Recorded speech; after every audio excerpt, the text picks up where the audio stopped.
વાત કરીએ મહેસાણાની જ્યાં ઊંઝા પાસેથી ફરી શંકાસ્પદ જીરું પકડાયું છે।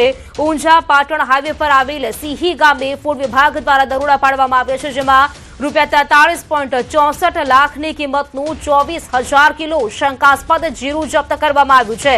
4.85 લાખની કિંમતનું પેકિંગ કરેલું 2,628 કિલો જીરું છે તે પણ કબજે કરવામાં આવ્યું છે અને સ્થળ પરથી 498 કિલો શંકાસ્પદ સફેદ પાવડર પણ મળી આવ્યો છે। જીરામાં સફેદ પાવડર ભેળવીને તેનું વેચાણ કરાતું હોવાની પ્રાથમિક વિગતો સામે આવી છે। ફૂડ વિભાગે આ જીરાના સેમ્પલ લઈને વધુ તપાસ માટે તેને લેબમાં મોકલ્યા છે। તો આ તરફ રાજકોટના ગોંડલમાં શંકાસ્પદ ઘી પણ ઝડપાયું। ગોમટા ચોકડી પાસે આવેલી કોરોવા મિલ્ક પ્રોડક્ટમાં એસઓજી દ્વારા દરોડા પાડવામાં આવ્યા। દૂધની બનાવટ કરતા એકમ પર તંત્રએ દરોડા પાડ્યા હતા। 150 લીટર શંકાસ્પદ લૂઝ ઘી, 108 લીટર દેશી ગાયનું શંકાસ્પદ ઘી મળી આવ્યું છે। તો 1.59 લાખથી વધુનો મુદ્દામાલ કબજે કરીને કાયદેસરની કાર્યવાહી છે તે શરૂ કરવામાં આવી છે। આ શંકાસ્પદ ઘીના સેમ્પલ લઈને તપાસ માટે લેબમાં મોકલવામાં આવ્યા છે।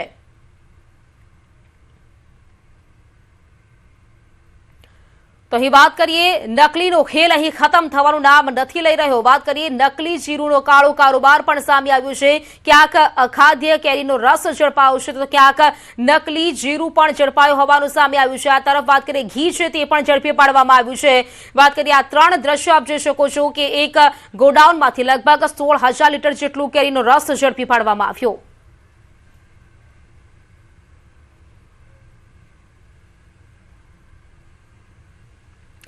તો આ ત્રણ દ્રશ્યો આપની ટીવી સ્ક્રીન પર આપ જોઈ શકો છો। સૌથી પહેલા દ્રશ્યો છે તાલાલાના, જ્યાં 16,000 લીટર અખાદ્ય કેરીનો રસ છે તે ઝડપી પાડવામાં આવ્યો છે। લગભગ 2 વર્ષ જૂનું આ રસ છે। બીજા દ્રશ્ય છે ગોંડલના, જ્યાં શંકાસ્પદ ઘી ઝડપાયું છે અને ત્રીજા દ્રશ્યો આપ જોઈ રહ્યા છો તે છે શંકાસ્પદ જીરું, જેમાં વ્હાઇટ પાવડર ભેળવીને આ જીરું છે તેને વેચવામાં આવતું હતું। નકલીનો ખેલ ખતમ થવાનું નામ નથી લઈ રહ્યો।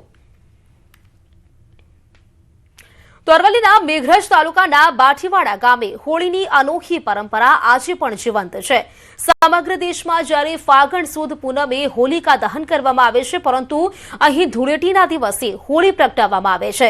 બારમુવાડાના આશરે 12,000થી વધુ લોકો ઢોલ, ત્રાંસા અને લાઠીઓ સાથે એકત્રિત થઈ પરંપરાગત ગીતો અને નૃત્ય સાથે ઉત્સવ મનાવે છે।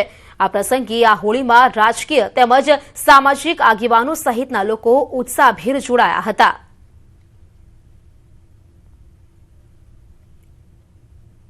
ઉત્તર ગુજરાતની સૌથી મોટી હોળી જે ધૂળેટીના દિવસે કરવામાં આવે છે। તમે દ્રશ્યો બતાવીશ કે જે પ્રકારે ઢોલ નગારા સાથે અહીં જે બારમુવાડાના જે 10 થી 12,000 લોકો છે તે એક સાથે એક જગ્યાએ એકઠા થઈ અને આ હોળી પ્રગટાવતા હોય છે। ધૂળેટીના દિવસે હોળી પ્રગટાવવાનો અનેરું મહત્વ છે। આવનારું વર્ષ કેવું રહેશે તે અહીં જે કહી શકાય કે પ્રણાલી છે, પ્રણાલી પ્રમાણે અહીં જે પરંપરા છે જળવાઈ રહી છે। જે યુવાનો છે એ પોતાના વતનમાં આવે છે, સૌ ગામ લોકો, બારમુવાડાના ગામ લોકો અહીં એકઠા થઈને જે પોતાની પરંપરા છે તેને યથાવત રાખી છે। એટલે કે આ સંજોગોમાં આપ જોઈ શકો છો એ પ્રમાણે કે ખૂબ હજારોની સંખ્યામાં જનમેદની એકઠી થઈ અને ધૂળેટીના દિવસે હોળી પ્રગટાવી રહ્યા છે। હાર્દિક પટેલ, ન્યૂઝ 18 ગુજરાતી, અરવલ્લી। અમારા હોળીનું ખૂબ જ મહત્વ છે કે અમારા વડવાઓ કરતા હોય છે ને અમે પણ હોળીનો તહેવાર ઉજવીએ છીએ। તમે જોઈ રહ્યા છો હોળીની અંદર કે ઢોલ, લાકડીઓ, બહેનો, ભાઈઓ ખૂબ આનંદ મેળવી રહ્યા છે બધા। કોઈ પણ મારા ગામના છોરાઓ બહાર જતા હોય તો હોળી આવે એટલે લાકડીઓ લાવે, ઢોલ લાવે।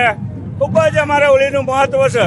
આખા દેશની અંદર 5મા નંબરની હોલિકાની દહન હશે અને આ ધૂળેટી થાય છે। આજે ધૂળેટીના પર્વ નિમિત્તે આપ સૌને હું અભિનંદન પાઠવું છું અને આખો અમારો વિસ્તાર પ્રગતિના પંથે જાય અને આખા ગુજરાતની અંદર 6.5 જનતા આ વતીથી હું આપ સૌનો અભિનંદન આપું છું।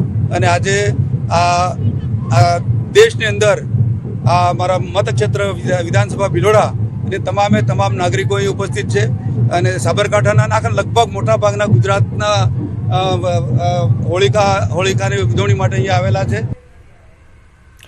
તો આ પરંપરામાં ગામના મુખીની હાજરીમાં વિધિવત રીતે હોળી પ્રગટાવ્યા બાદ હજારો ભક્તો શ્રીફળની આહુતિ આપી પ્રદક્ષિણા કરે છે। સાંજે હોળી ઠારીને તેના સ્તંભ નીચે રાખેલા માટીના લાડુ અને કુંભના ભેજ પરથી આગામી વર્ષના વરસાદ અને ખેતીનો વર્તારો જોવામાં આવે છે।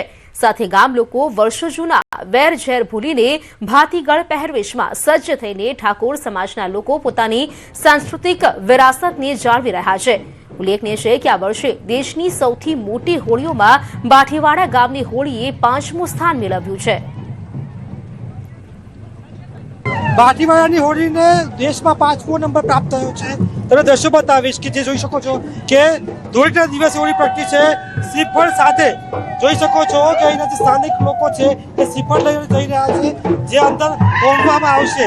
અહીં 2 ચક્કર મારવામાં આવશે, ત્યારબાદ આમાં જોઈ શકો છો શ્રીફળ રાખવામાં આવી રહ્યા છે અને ઢોલ નગારા સાથે જોઈ શકો છો આપ કે સૌથી મોટી ઉત્તર ગુજરાતની આ હોળી છે, જેને દેશમાં 5મો નંબર પ્રાપ્ત થયો છે। બાઠીવાડા હોળીને લગભગ 10 થી 15,000 લોકો સાથે લોકો આવી રહ્યા છે અને મોટી સંખ્યામાં લોકો અહીં જોડાયા છે અને પરંપરા જાળવી રાખી છે।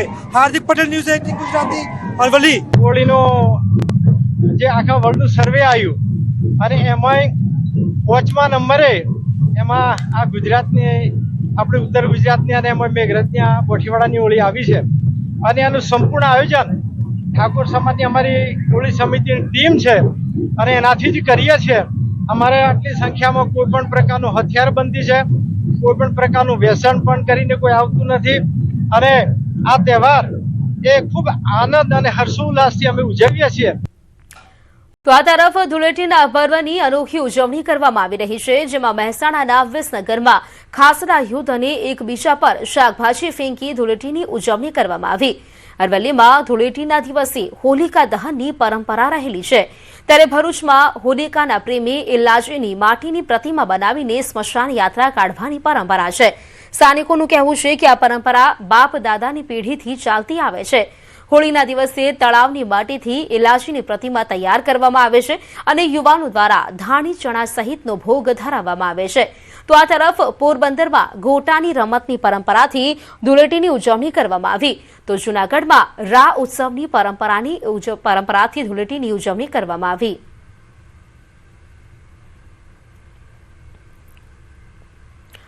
રંગોનો તહેવાર હોળી, જેને લોકો રંગે ચંગી ઉજવતા હોય છે, ત્યારે જંબુસરના પાંજરાપોળ વિસ્તારની પટેલ ખડકીમાં ધૂળેટી પર્વ અનોખી રીતે ઉજવવામાં આવે છે। અહીં હોલિકાના પ્રેમી ઇલ્લાજીની માટીની પ્રતિમા બનાવી સ્મશાન યાત્રા કાઢવાની પરંપરા રહી છે। સ્થાનિકોનું કહેવું છે કે આ પરંપરા બાપ દાદાની પેઢીથી ચાલતી આવે છે। હોળીના દિવસે તળાવની માટીથી ઇલ્લાજીની પ્રતિમા તૈયાર કરવામાં આવે છે અને યુવાનો દ્વારા ધાણી ચણા સહિતનો ભોગ ધરાવવામાં આવે છે। ત્યારબાદ ધૂળેટીના દિવસે સવારે લોકો એકત્ર થઈને ઇલ્લાજીને નનામીમાં સુડાવીને ફૂલહાર ચડાવી તેમની આરતી કરે છે। ત્યારબાદ સ્વજનની જેમ ઇલ્લાજીની સ્મશાન યાત્રા કાઢી વિદાય આપવામાં આવે છે।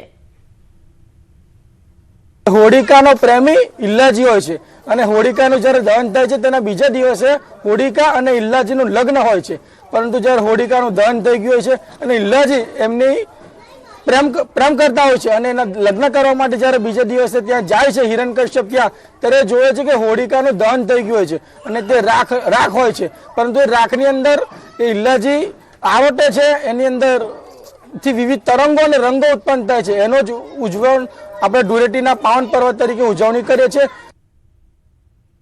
રાજકોટમાં ધૂળેટીના પર્વની રંગે ચંગે ઉજવણી કરવામાં આવી। પાર્ટી પ્લોટમાં લોકો નાચતા ઝૂમતા ધૂળેટીનો આનંદ માણી રહ્યા છે। મોટી સંખ્યામાં લોકો પાર્ટી પ્લોટમાં આનંદ માણી રહ્યા છે। લોકો પરિવાર સાથે ધૂળેટીનો પર્વ મનાવી રહ્યા છે। અલગ અલગ થીમ પર પાર્ટી પ્લોટમાં ધૂળેટીની ઉજવણી થઈ રહી છે। રંગીલા રાજકોટમાં ધૂળેટીના પર્વની અનોખા ઉત્સાહ સાથે ઉજવણી કરી રહ્યા છે। લોકો જે અત્યારે ધૂળેટીના રંગે રંગાયા છે, અત્યારે જે છે પાર્ટી પ્લોટમાં એક અનોખો માહોલ જોવા મળી રહ્યો છે। હાલ આપણી સાથે કેટલાક